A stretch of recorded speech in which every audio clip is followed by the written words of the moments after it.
one for Tony. You were invited today because I wanted to share a story with you. It's a story that could save your life or possibly someone else's. I hope to also inspire you to live today, not tomorrow. Most of you already know me as I invited you to come listen to my story. Thank you so much for coming. My name is Michelle Acklin. I live in Coon Rapids, Iowa. I am the oldest of 5 children, grew up on a farm in Coon Rapids for most of my life, and I have 3 wonderful children and 3 grandchildren. This past year, I've enjoyed being retired, being a nana, and an adventurer, having taken many trips, embracing my brother Tony's TNT motto, living today, not tomorrow. This time has provided an opportunity for me to reflect on the past decades of my life, and I feel more compelled than ever to share Tony's story to just save one and what it could mean to live today, not tomorrow, for you too. The story today begins on a family vacation taken to Wisconsin Dells in 1998 with my entire family, my parents, siblings, spouses, and children. We do this every other year now, all 29 of us, if we can all make it. Our family had rented a pontoon and we were boating and swimming. My oldest son, Joey, noticed a snail on Tony's chest after we were swimming. "Tony, you have a snail on your chest," he said. Tony looked at the snail. "Nah, that's just a crusty old mole I have." It was about the size of a pencil eraser, so it wasn't anything huge, it just was a mole. Upon closer investigation by our mother, she asked how long he had it. "I'm not sure," he said, but his wife Charlene chimed in and said, "I've been telling him to get it checked for months, but he says it's just a mole, everyone has them." Side note, our mother had a very concerned look on her face, and I recall her turning almost, if not completely white. Sometimes moms just know.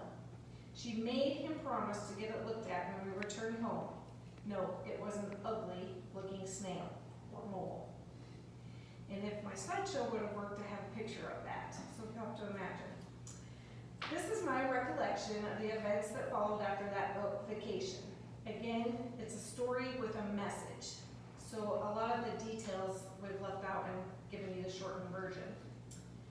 Tony kept his promise and saw a local doctor upon returning from vacation. The doctor immediately took a biopsy of this snail. Tony and Char were given the news.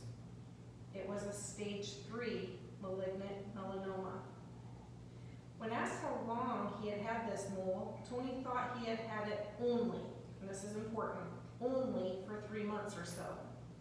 After a second opinion, just to be sure, it was confirmed and it came back the same diagnosis, a stage 3 melanoma. So next was a surgery to remove all the tissue surrounding his mole and to see if it had spread to the lymph nodes. The surgeon informed Tony, "We might need to remove your nipple." Tony said, "That's okay, take it, I don't need it." If you knew Tony, that's just how he was. So he had a real sense of humor. They removed the surrounding tissue and several lymph nodes, and he was able to keep his nipple. The doctors met with Tony, and the news was delivered. "Tony, this is really bad. Where would you like to go for your treatment?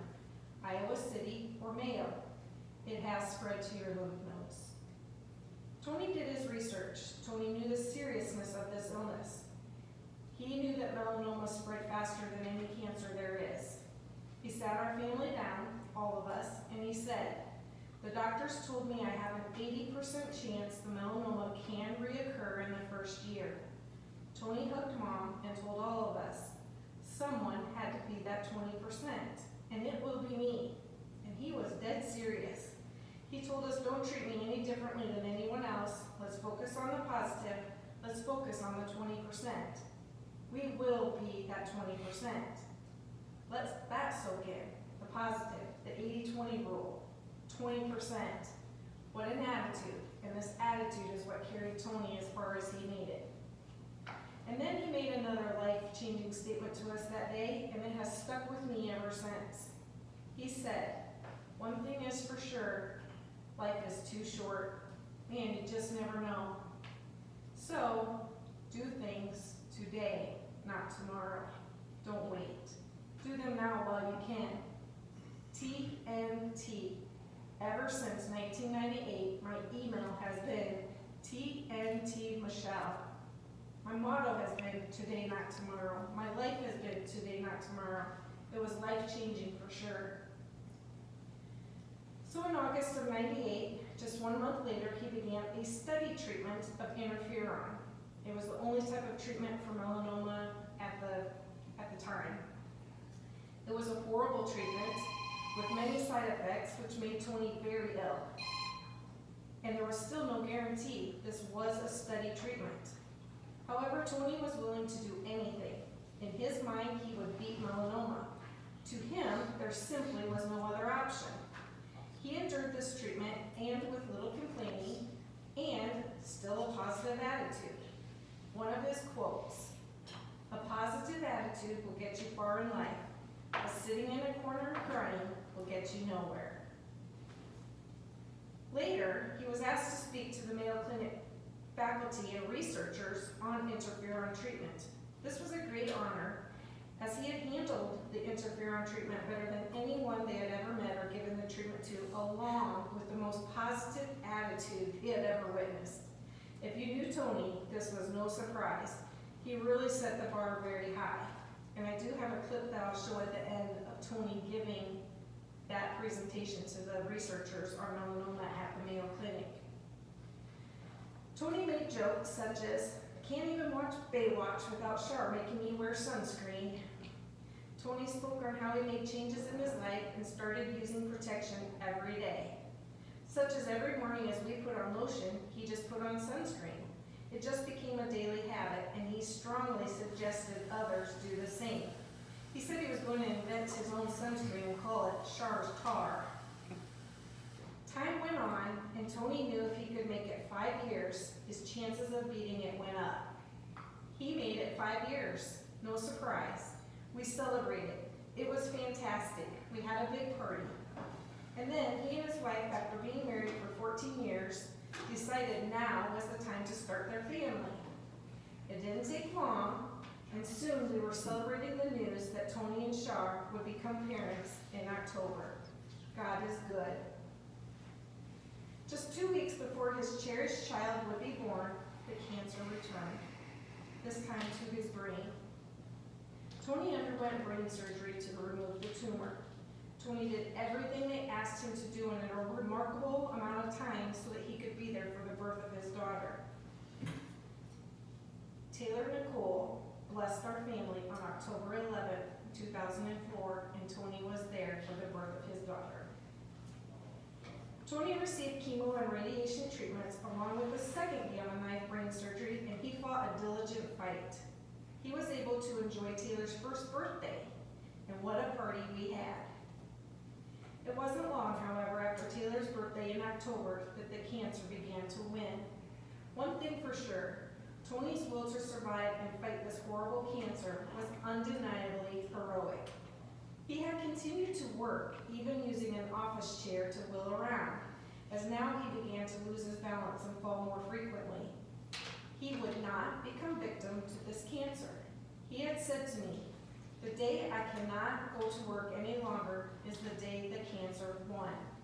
So he used that office chair as long as he could. And whenever you saw Tony and asked him how he was, he would reply, "Damn Skippy," which was Tony's way of saying, "I'm alive," or "I'm okay," or "Don't worry, be happy." Many people have remembered Tony for Damn Skippy. Here's a flashback just of one of the times I was visiting with Tony, and he had always appreciated things so differently. And part of it might have been while he was away in the Navy, part of it might have been while he was battling his cancer. But he said once someone at work was complaining about all the overtime that they were working, and he asked them, "Do you get to go home every night? Do you get to see your family every day? Do you get to take a hot shower, sleep in your bed, eat home-cooked food? Stop complaining." That annoyed him so much. Be thankful for what you do have. Be grateful every day for what you have, as there are thousands of people that don't get to have the simple things that you're taking for granted. He truly was thankful for everything he had, especially his wife and family. So the cancer started to take our brother, son, father, husband away from us, and we started taking turns to help Char with Tony as he started to slip further away from us. My turn to stay with Tony was around my birthday in January. My stay with Tony was both an honor and fear. Tony and I had many talks while I stayed that week. Sometimes it was Tony, while other days we dealt with Ralph. Ralph was the name given to the not-so-pleasant person, or cancer, that was taking Tony's life from us. Let me share, while I stayed with Tony, every single night he would give Char a hug and apologize for being crabby that day, or if it was Ralph that she had to deal with. He always made it clear that Char and Taylor were his first priority, even before his own. While I stayed with Tony, he had a journal of his fight with melanoma. He shared it with me. They were his words. It was his story. We worked on it, and we wrote a story together to be shared at his funeral. He then asked me to do something for him, which brings you and I here today. He asked me not only if I would share his story at his funeral, which is one of the hardest things I've ever had to do, if I would also share his story with others, if I would continue to educate people on the ugly truth about melanoma and how important early detection is. Tony said, "Shell, if my story can save just one, then my life was worth it." What a man. Wow. So we're here today to just save one for Tony. We lost Tony on March 3rd of 2006. He gave it one heck of a fight. I was able to share his story at his funeral and at the annual TNT golf outings that we held for 10 years, raising money to assist others battling cancer or disease in honor of Tony and Taylor. Char and Taylor have remained close to our family, and we are so very blessed to have them. Every year in March, we get together for a wing party, and we make a toast to Tony and being damn Skippy. We recall and share some of his wonderful stories, pictures, and quotes. He simply was one hell of a guy and is greatly missed by many today. So I shared Tony's story with you on a promise that I made to him 13 years ago. Just save one today, not tomorrow. We had these bracelets made for the golf outings, and we passed them out as we shared Tony's story. And a little while ago in May, just this last May, I found 6 of these bracelets that I didn't know that I had. And then I started hearing little messages or seeing messages on Facebook of other people with melanoma, and this strong sense of intervention came over me to share his story again, which is why we're here now. May was Melanoma Awareness Month, so I'm a little behind, but I think that's why I was so overpowered with sharing his story. So next I'd like to share a few facts about skin cancer and how the early detection and protection can possibly prevent a story like his from happening to you or one of your loved ones. And I have a disclaimer. I am by no way an expert on skin cancer or melanoma, what might be skin cancer, what might look like skin cancer, or on the ingredients in sunscreen and the controversy over using sunscreen. I am simply the messenger with a strong message on early detection and use protection. So here are some facts. Skin cancer is the most common cancer in the United States. Current estimates are that 1 in 5 Americans will develop skin cancer in their lifetime. It is estimated that nearly 9,500 people in the U.S. are diagnosed with skin cancer every single day. Experiencing 5 or more blistering sunburns between the ages of 15 and 20 increases one's melanoma risk by 80%.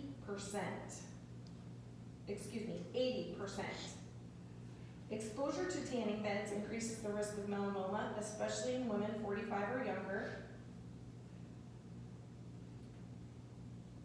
And the majority of melanoma cases are attributable to UV exposure. On the average, 1 American dies from melanoma every hour. Early detection, skin cancer, including melanoma, is highly treatable when detected early. They are putting out a statistic of 97% if it's caught early in today's research market. According to the American Academy of Dermatology, recognition of changes in the skin is the best way to detect early skin cancer. They most frequently appear on the upper back, torso, lower legs, head, and neck. The American Academy of Dermatology urges everyone to examine their skin regularly. This means looking over your entire body, including your back, your scalp, your palms, the soles, and between your toes. If you notice a mole on your skin, you should follow the ABCDE rule, which outlines the warning signs of melanoma. If you notice a new mole, a mole different from others on your skin, or one that changes, itches, or bleeds, even if it is smaller than a 6 millimeter, you should make an appointment to see a board-certified dermatologist as soon as possible and get it checked. On our website, on our Facebook page, we do have a link where you can go to get more information. Say yes to sun protection and say no to skin cancer. Here's why you should. UV exposure is the most preventable risk factor for all skin cancers, including melanoma. Here's how to protect your skin from the harmful UV rays. You seek shade. The sun's strongest rays are between 10 and 2. Wear protective clothing, long sleeve shirt, pants, wide brim hat, and sunglasses. Today they make several clothing lines that have an SPF in the clothing itself. Generously apply a broad spectrum water resistant sunscreen with an SPF of 30 or higher. Broad spectrum sunscreen provides protection from both UVA and UVB rays. Use sunscreen whenever you are going outside, even on cloudy days. Apply enough sunscreen to cover all exposed skin. For adults, believe it or not, this is almost the equivalent of 1 full shot glass to adequately cover your body. Don't forget to apply tops of your feet, your neck, and your ears, and on top of your head. When outdoors, reapply sunscreen every 2 hours or after swimming or sweating. Take care around water, snow, and sand as these reflect and intensify the sun's damaging rays. Avoid tanning beds. UV light from tanning beds can cause skin cancer and early skin aging. Consider using a self-tanning product if you want to look tan, but continue to use sunscreen with it. Another disclosure, if you have concerns about certain sunscreen ingredients, research the information about ingredients and choose what works best for you. But remember, as long as it's a broad spectrum, water resistant, and SPF of 30 or higher, it can effectively protect you from the sun. Make sure to reapply every 2 hours. And also, sunscreen does expire. Never ever use expired sunscreen. You will burn. It does lose its effectiveness. So in closing, I ask that you help me fulfill my promise to Tony by sharing this message with others, and/or by inviting me to share his story with a group of your friends, church group, or to anyone you think this story will educate and inspire to just save one. Thank you so much for coming. I hope you were inspired to live today, not tomorrow, and together we can just save one for Tony. Using early detection and protection can save lives. I have started a Facebook page, Just Save One Melanoma Awareness. You can also find it by searching Just Save One for Me.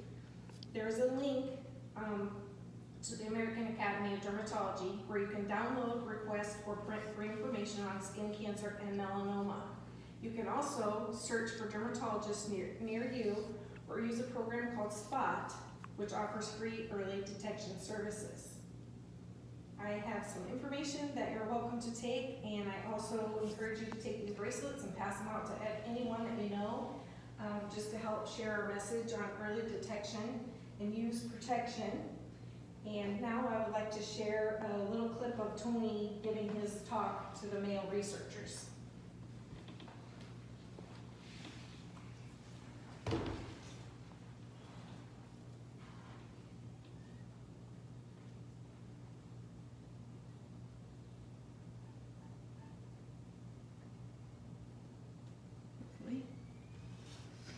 kind of hard to hear, I apologize.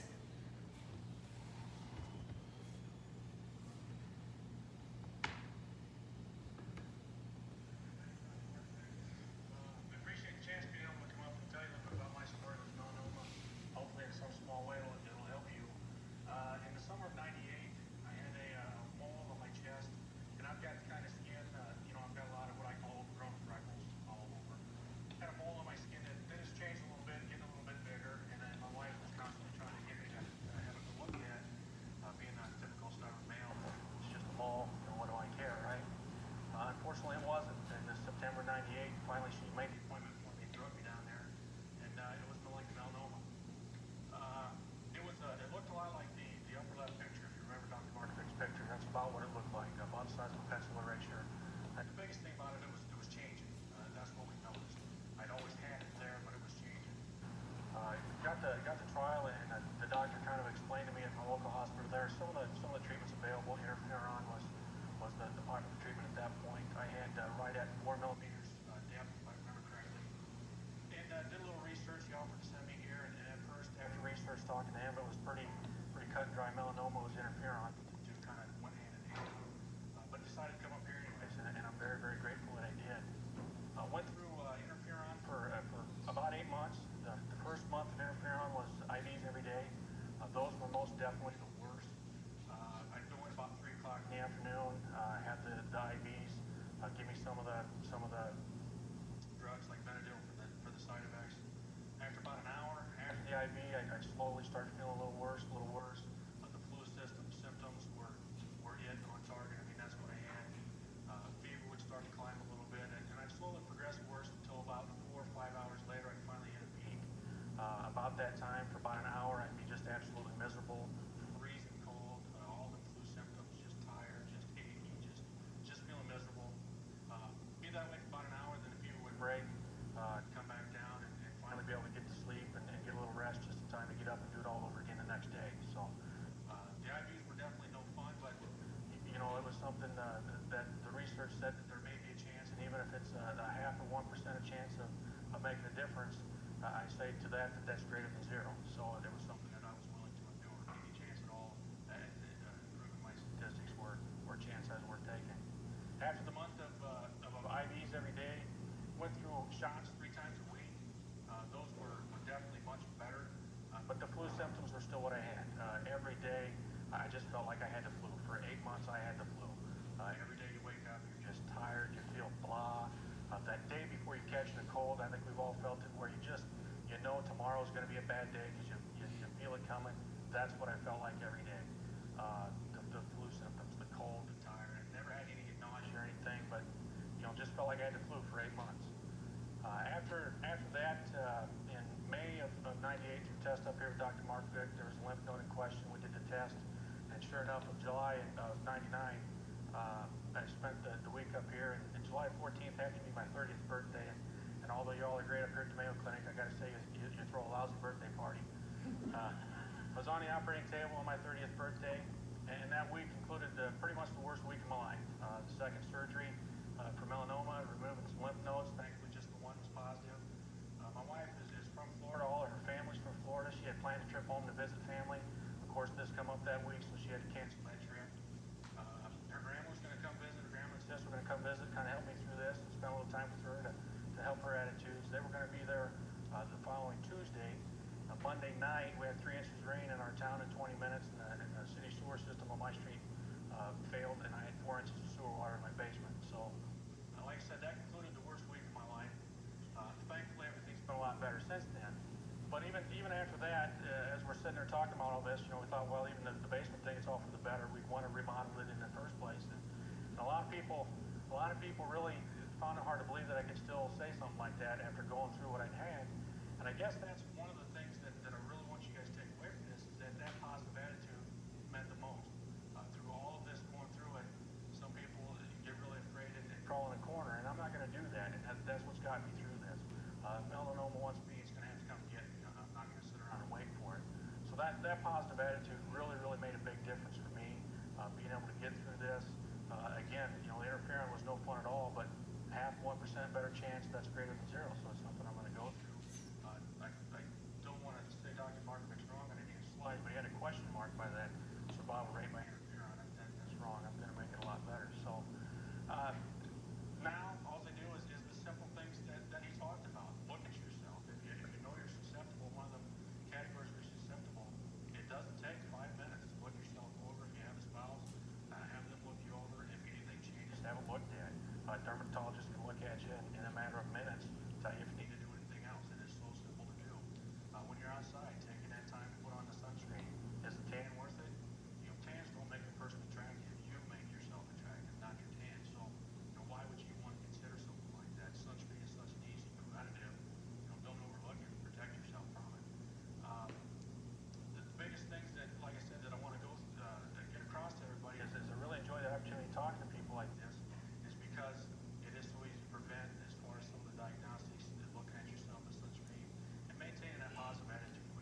hard to believe.